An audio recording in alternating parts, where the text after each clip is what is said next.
네, 한 주간에 있었던 정치권 이슈를 콕콕 집어서 정리해드리는 순서 주간 이슈픽 코너입니다.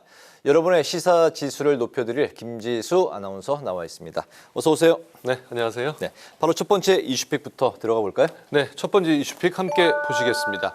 김태우 대 진교훈, 진교훈 대 김태우입니다. 네. 이제 다음 주 수요일이죠. 이 강서구청장 보궐선거가 열릴 예정인데요. 이 총선을 6개월 앞두고 열리는 선거인데다 또 이 수도권의 민심을 읽을 수 있는 선거이기 때문에 여야가 총력을 집중하고 있는데요. 거의 네. 한 서울시장급 선거가 돼버렸다. 이런 평가들이 나오고 있습니다. 네, 말씀하신 대로 여야가 이제 보궐선거에 사활을 걸고 있습니다. 윤석열 대통령, 이재명 대표 간의 대리전 양상도 띄고 있다 이런 평가도 나오고 있고 오늘부터 이제 사전 투표가 내일까지 이제 진행이 될 텐데 양측의 전략부터 들어볼까요? 네, 지금 말씀해 주신 대로 오늘부터 내일까지 이틀 동안 오전 6시부터 오후 6시까지 이제 진행이 됩니다. 사전 네. 투표가요. 이 국민의힘은 지역 발전론을 그리고 민주당은 정권 심판론을 부각을 하면서 경쟁을 하고 있는데요. 국민의힘은 안철수 의원과 나경원 전 의원, 권영세 의원 등 이 중량감 있는 인사들이 선대위에 합류를 한 상태고요. 김기현 대표, 이 16년 동안 민주당의 구청장을 맡겨놨더니 달라진 것이 하나도 없다며 이 강서구의 발전을 가로막는 사람들을 심판해야 된다 이런 입장을 내놨고요. 네. 대통령과 정부 또 여당 대표와 서울시장이 김태우 후보의 추진력을 뒷받침할 것이라며 김 후보에게 힘을 실었습니다. 반면 민주당은 정권 심판론을 강조하고 있는데요. 홍익표 원내대표, 윤석열 정부의 이 폭주를 막는 선거이자 이 강서구의 미래를 위한 선거라며 투표로 심판을 해달라고 호소하고 있고요. 단식 이후 회복 치료를 받고 있는 이재명 대표도 병상 유세로 힘을 실었습니다. 네, 선거가 이제 닷새 앞으로 다가왔는데 전문가들은 이번 선거 최대 변수를 투표율로 보고 있다고요? 그렇습니다. 이 총선 전의 마지막 선거인 만큼 여야가 대선급의 이 선거 대책위를 꾸리고 지금 네. 사활을 걸었기 때문에 투표율이 40%를 넘길 수 있을지 일단 이 부분에 주목을 하고 있고요. 네. 그리고 이제 본투표인 다음 주 수요일, 그러니까 11일의 투표보다 오히려 이제 오늘과 내일 실시되는 네. 이 사전 투표의 투표율이 더 중요할 것으로 보고 있는 전문가들이 많은데요. 앞서 보니까 오늘 오후 4시 기준으로 6% 중반 정도의 지금 사전 투표율을 보이고 있는데 이 보궐선거는 대체로 투표율이 낮은 데다 이 본투표인 11일이 평일이기 때문에 네. 평일이어서 오히려 이 사전 투표, 오늘과 내일 진행되는 사전 투표의 투표율이 사실상 승부를 가르지 않겠냐 이런 분석들이 나오고 있습니다. 투표율이 높으면 이제 호남과 이제 그 충청권 그리고 젊은층이 많은 민주당이 우세할 것이다 이런 전망도 나오고 있는데 어쨌든 그 뚜껑을 좀 열어봐야 될 것 같습니다. 네. 이제 닷새 앞으로 다가왔군요. 두 번째 이슈픽 또 살펴보죠. 어떤 내용일까요? 네, 두 번째 이슈픽입니다. 대법원장 장기 공백 현실화입니다. 네. 저희 앞서 리포트에서도 뉴스에서 전해드렸는데 오늘 본회의에서 이균영 후보자 임명 동의안에 대한 표결이 있었는데 네. 부결이 됐습니다. 그렇죠. 부결이 되면서 사법부 수장의 장기간 공백 사태가 현실이 됐습니다. 네. 본회의 전에 이미 여야가 각각 당론을 이제 정했는데 국민의힘은 가결, 민주당이 이제 부결을 정했었습니다. 다수의 의석을 가진 그 민주당 당론대로 결국 부결이 됐네요. 그렇습니다. 말씀해 주신 대로 본회의 전에 이미 당론을 정했습니다. 양당이 모두 의총을 열었는데요. 민주당은 부결을 그리고 국민의힘은 가결을 당론으로 채택을 했는데 네. 이 무기명 전자투표로 표결이 진행이 됐습니다. 찬성 118, 반대 175 그리고 기권이 2표로 임명 동의안은 부결이 됐고요. 이로써 이 대법원장 임명 동의안이 국회에서 부결된 것은 지난 1988년이죠. 35년 전인데 그 당시에 이제 정기승 대법원장 동의안 부결 이후 처음입니다. 네. 35년 만이고요. 민주당은 윤 대통령의 불통 인사가 자초한 결과라며 입법부의 평가를 엄중히 받아들이라고 경고를 했고요.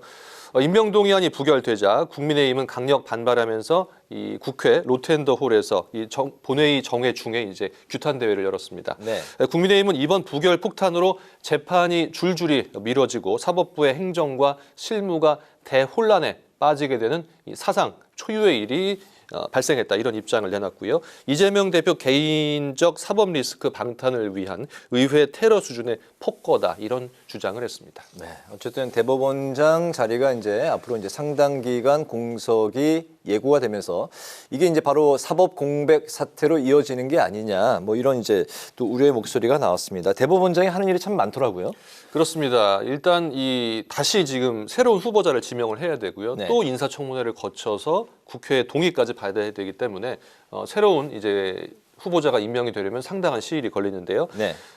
말씀해 주신 대로 많은 역할들이 있습니다. 대법원장, 대법관을 제청하고 헌법재판소 재판관 9명 중에서 3명을 지명할 수 있는 권한을 가진 것이 바로 이 대법원장인데요. 네. 현재 안철상 대법관이 권한 대행을 맡고 있거든요. 그런데 이제 이마저도 안철상 대법관과 민유숙 두 법관이 내년 1월에 임기를 마치기 때문에 또 대법원장이 없는 상태라면은 대법관 제청 문제도 이제 발생을 하게 되고요. 그렇군요. 예, 또 가장 큰 문제가 대법원 전원 합의체입니다. 이 대법관 12명이 참석을 하고 대법원장이 주재를 하는 전원 합의체인데 이제 이 전원 합의체는 이 정치, 사회적으로 이제 중요한 이슈들을 다루는 그런 합의체인데 네. 대법원장 없이 진행하기가 어렵기 때문에 또 판결들이 연기가 될 가능성이 있고요. 최대한 빨리 그래서 새로운 후보자가 지명이 돼서 여야 합의로 국회 인준을 받는 방법만이 남아 있습니다. 그렇군요. 세 번째 이슈픽 바로 가볼까요? 네, 다음 주부터 이제 국정감사가 진행이 됩니다. 그래서 네. 국정감사 관전 포인트로 잡았는데요. 10월 10일부터 27일까지 이제 18일간 국정감사가 진행이 되는데요.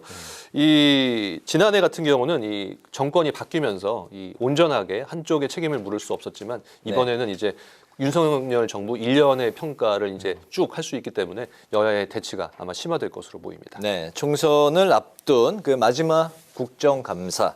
21대 국회 이제 마지막 국정감사이기 때문에 여야 공방이 더욱더 이제 그 격화될 것으로 보이는데요. 여야 간의 국감 전략 어떻게 보십니까? 네, 이제 한 6개월 정도 남았지 않습니까? 총선이. 그래서 총선 전에 전국의 주도권을 잡기 위해서 여야가 치열한 공방을 벌일 것으로 예상이 되는데요. 네. 민주당은 이 현 정부의 실정을 그리고 이 국민의힘은 전 정부의 실정을 부각하기 위해서 총력을 다할 것으로 보입니다. 홍익표 원내대표 이 주말을 제외하고 24시간 상주하면서 국감을 진두지휘하겠다. 그리고 윤석열 정부의 실정과 폭주를 바로잡는 계기가 되도록 최선을 다하겠다는 입장을 밝힌 바가 있고요.